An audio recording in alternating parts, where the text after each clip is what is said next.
Dubai के शासक और प्रधानमंत्री शेख मोहम्मद राशिद अल मखतूम की बेटी शेख लतीफा साल 2018 में दुबई से भागकर भारत आ गई थी। लेकिन आश्चर्य की बात यह नहीं है कि वो दुबई से भागकर भारत आ गई थी। सबसे आश्चर्य की बात तो यह है कि बेटी को पकड़ने के लिए शेख मखतूम ने प्रधानमंत्री नरेंद्र मोदी को फोन मिला दिया था। प्रधानमंत्री नरेंद्र मोदी को फोन मिलाने की बात को लेकर द न्यूयॉर्कर ने राजकुमारी लतीफा बिन्त मोहम्मद अल मखतूम पर एक लंबा चौड़ा लेख लिखा है, जिसमें राजकुमारी के अपने पिता के खिलाफ बगावत से लेकर दुबई से भागने और किडनैपिंग और दोबारा पकड़े जाने की पूरी कहानी को सिलसिलेवार तरीके से बयां किया गया है।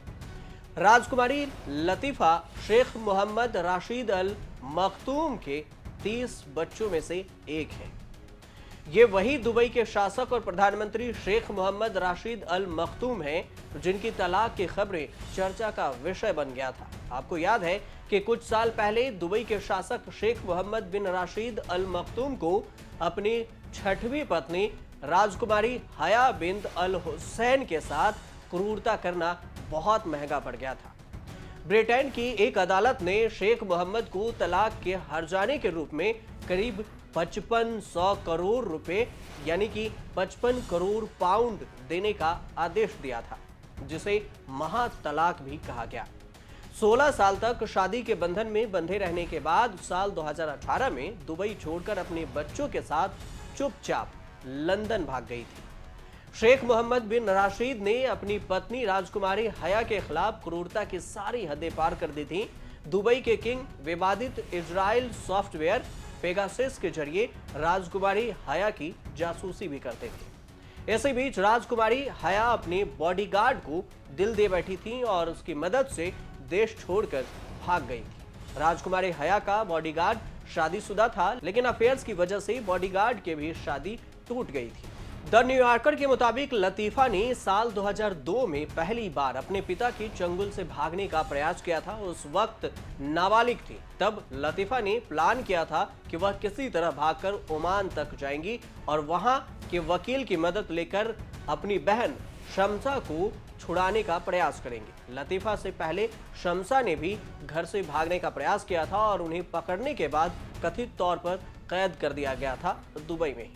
राजकुमारी लतीफा पहली बार सफल हो गई थी भागने में। शेख के लोगों ने उन्हें पकड़ भी लिया था।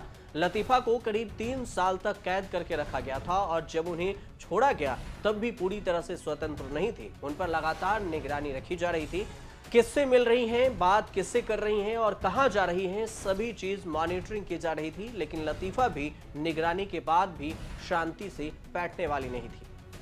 7 साल प्लानिंग के बाद दोबारा फिर से वो घर से भाग गई थी। लतीफा ने साल 2018 में दोबारा भागने का प्रयास किया। इस बार उन्होंने 7 साल तक तैयारी की थी कि कैसे भागा जाएगा।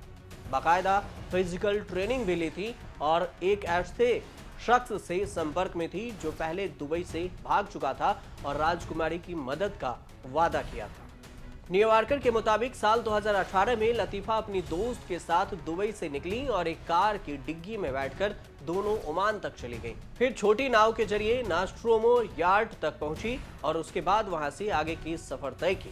अमेरिका भागने का प्लान उन्होंने बनाया था, लेकिन उसका भंडाफोड़ भी हो गया। लतीफा ने प्लान किया था कि वह यार्ड के जरिए भारत या श्रीलंका जाएंगी और यहां से फेक पासपोर्ट के जरिए अमेरिका जाकर शरण लेंगी।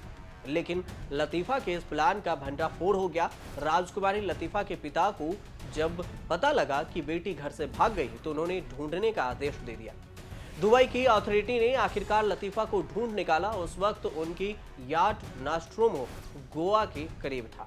उसके बाद क्या हुआ था कि पीएम मोदी को भी शेख ने फोन कर दिया था। राजकुमारी लतीफा का पता लगाने के बाद दुबई के शासक प्रधानमंत्री शेख मोहम्मद राशिद अल मखतूम ने फौरन प्रधानमंत्री नरेंद्र मोदी को फोन मिला दिया था, क्योंकि उन्हें लगा था कि वो भारत भाग गई हैं और भारत से उन्हें जल्द ही पकड़ लिया जाएगा। न्यूयॉर्कर के मुताबिक शेख ने भारतीय प्रधानमंत्री से कहा कि वे अपनी बेटी के बदले एक हथियार तस्कर को सौंपने के लिए तैयार हैं।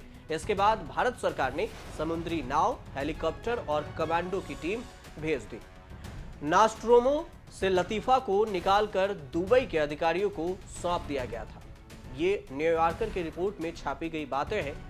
अब आपको ये बता देते हैं कि अब लतीफा कहां है। राजकुमारी लतीफा को साल 2021 में यूरोप के तमाम देशों में देखा गया था, जहां की उनकी तस्वीरें भी हैं। हालांकि अब कहा जा रहा है कि लतीफा का अपने पिता के साथ समझौता भी हो गया है और दुबई में ही अब रह रही हैं, लेकिन इस बात की पुष्टि नहीं है।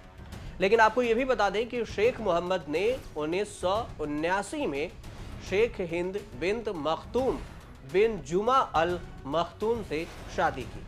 ये उनकी पहली पत्नी थी। उनकी दूसरी पत्नी राजकुमारी हया बिन्त अल हुसैन है, जो जॉर्डन के हुसैन की बेटी हैं।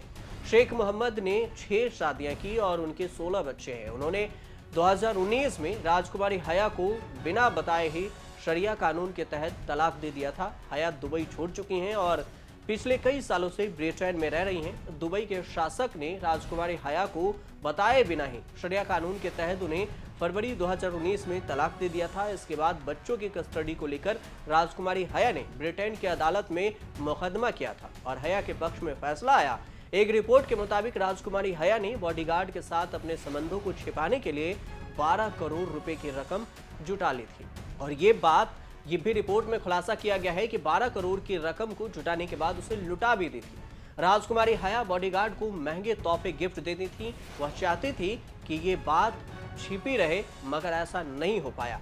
ब्रिटेन के कोर्ट में चली सुनवाई के आधार पर पता चलता है कि राजकुमारी और बॉडीगार्ड के बीच में अफेयर्स 2016 में शुरू हुआ था। इसके बाद वह बॉडीगार्ड राजकुमारी हया के लिए पूरी तरह काम करने लगा। रिपोर्ट के मुताबिक 46 साल की राजकुमारी हया का ब्रिटेन के 37 साल के बॉडीगार्ड रसेल फ्लावर के साथ अफेयर्स करीब 2 साल तक चला।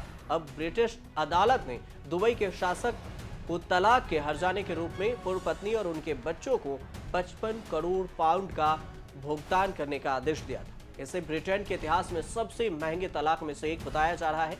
भारतीय रुपयों में अगर देखें तो ये 5500 करोड़ रुपए बैठते।